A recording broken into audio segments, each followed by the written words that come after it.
नमस्कार किसान भाइयों, किन्नू की खेती चैनल में आपका स्वागत है। आज का वीडियो जो है वो है पार्ट 2 पैथोलॉजिकल फ्रूट ड्रॉप। तो जिन किसान भाइयों ने पार्ट 1 फिजियोलॉजिकल फ्रूट ड्रॉप नहीं देखा वो प्लीज़ देखिए, उसके बाद ही आपको ड्रॉपिंग का जो है पूरा का पूरा कंसेप्ट समझ में आ जाएगा। तो चलिए बढ़ते हैं हम पैथोलॉजिकल फ्रूट ड्रॉप के बारे में। इसके बाद एक पार्ट और है, वो पार्ट 3 है, जिसमें हम एंटोमोलॉजिकल फ्रूट ड्रॉप के बारे में बात करेंगे। तो पैथोलॉजिकल फ्रूट ड्रॉप क्या है, चलिए समझते हैं। पैथोजन क्या है? कोई भी चीज़ या कोई भी ऑर्गेनिज्म का मतलब जो जीवित हो, चाहे वो एल्गी हो, चाहे वो इंसेक्ट हो, जो हमारे कांटेक्ट में आने के बाद डिजीज़ फैलाए, वो पैथोजन है। चाहे वो कोई फंगस है, अगर वो हमारे प्लांट को टच करती है, हमारे प्लांट को इन्फेक्ट करती है, तो वो पैथोजन कहलाएगी।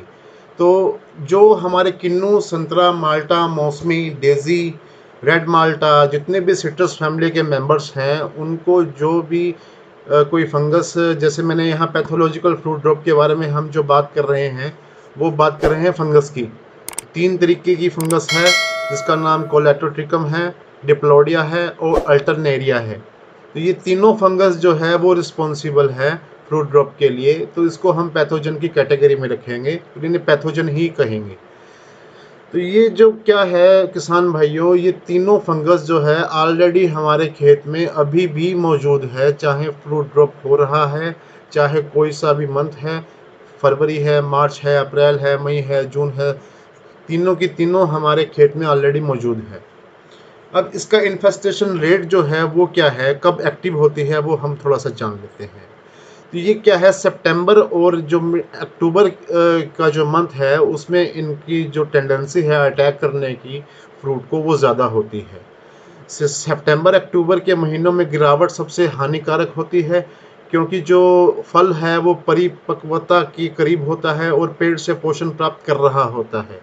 रोगजनक फलों का गिरना विभिन्न पौधों के रोगजनकों के कारण होता है। इन सब में जो कॉमन जो फंगस के नाम है वो मैं ऑलरेडी आपको तीनों बता चुका हूँ। तो ये जो फंगस है, इसको कंट्रोल कैसे करना है, बहुत ही सिंपल है। आपको मैंने पहले भी बताया है, सबसे बढ़िया फंजीसाइड कॉपर सल्फेट कोसाइड है, सीओसी है। जिन किसान भाइयों ने कॉपर का महत्व वीडियो नहीं देखी है, वो प्लीज़ ज़रूर देखिए। उसमें तीनों जो फंजीसाइड मैंने बताए हैं, उससे हम पैथोलॉजिकल फ्रूट ड्रॉप को रोक सकते हैं। जिसकी स्प्रे हम एक स्प्रे करेंगे हम कटिंग के बाद, एक करेंगे हम जुलाई अगस्त में, और एक करेंगे हम सितंबर अक्टूबर में। उससे हम पैथोलॉजिकल ड्रॉप को काफ़ी रोक सकते हैं। अभी इसको थोड़ा सा देख लेते हैं, पैथोलॉजिकल ड्रॉप जो फ्रूट ड्रॉप है वो किस तरीके से है। ये देखिए किसान भाइयों, जैसे मैंने स्क्रीन पे आप देख रहे हैं फ़ोटो, जो ये वाला इसको बोलते हैं स्टाक या पेडंकल, और इसको बोलते हैं हम स्टाइलर। जो हमारे फ्रूट का हिस्सा है उसको स्टाइलर और इसको पेडंकल। तो ये जो वाला हिस्सा आप नज़र आ रहा है आपको, ये ब्राउन कलर का अगर होगा तो वो पैथोलॉजिकल ड्रॉप होगा। अब मैंने आपको पिछले जो अगर पार्ट 1 आप देखेंगे तो एक फिजियोलॉजिकल ड्रॉप के बारे में बताया था। फिजियोलॉजिकल ड्रॉप और पैथोलॉजिकल ड्रॉप में डिफरेंस यही है, पैथोलॉजिकल ड्रॉप के अंदर ये वाला जो स्टाइलर है और ये वाला जो स्टाक है, उसका end brownish yellowish to brownish colour का होगा, और फिजियोलॉजिकल ड्रॉप में वो ब्राउन नहीं होगा, वो वाइट होगा। मैं आपको दिखा देता हूँ फिजियोलॉजिकल ड्रॉप के अंदर, जैसे हमने डिस्कस किया था। ये देखिए, ये जो हमारा फ्रूट है ये वाइट कलर का यहाँ पर है। येलोइश होना अभी स्टार्ट ही हुआ है, लेकिन ये पहले वाइट कलर का है। इसको हम बोलेंगे फिजियोलॉजिकल ड्रॉपिंग, और ये वाली जो ड्रॉपिंग होगी हमारी, ये होगी पैथोलॉजिकल ड्रॉपिंग। ये वाली ड्रॉपिंग होगी वो पैथोलॉजिकल ड्रॉपिंग होगी। अब ये जो मैंने इस स्लाइड में आपको दिखाने की कोशिश की है, ये जो हमारी स्टॉक्स रह जाती हैं ब्लैक डॉट की, ये जो फंगस है, जो मैंने फंगस आपको पहले बताई, कोलेटोट्रिकम ये और डिप्लोडिया, ये हमारी ब्राउन कलर की जो bodies, rounding bodies black spot रह जाती है, जैसे ये है, ये जो बॉडीज आप देख रहे हैं राउंडिंग बॉडीज, जो टहनियाँ हमें सूखी हुई देखने को मिलती है और हम इसको छोड़ देते हैं सोचकर कि ये फाइटोफथोरा है, इसका ट्रीटमेंट हम बाद में करेंगे, तो ये भी हमारे ड्रॉपिंग का कारण हो सकता है। एंथ्राकनोज का नाम हमने पहले भी लिया है, आपने पहले वाले अगर वीडियोस नहीं देखे हैं तो आप उससे समझ सकते हैं, ये भी एक फ्रूट ड्रॉपिंग का कारण है।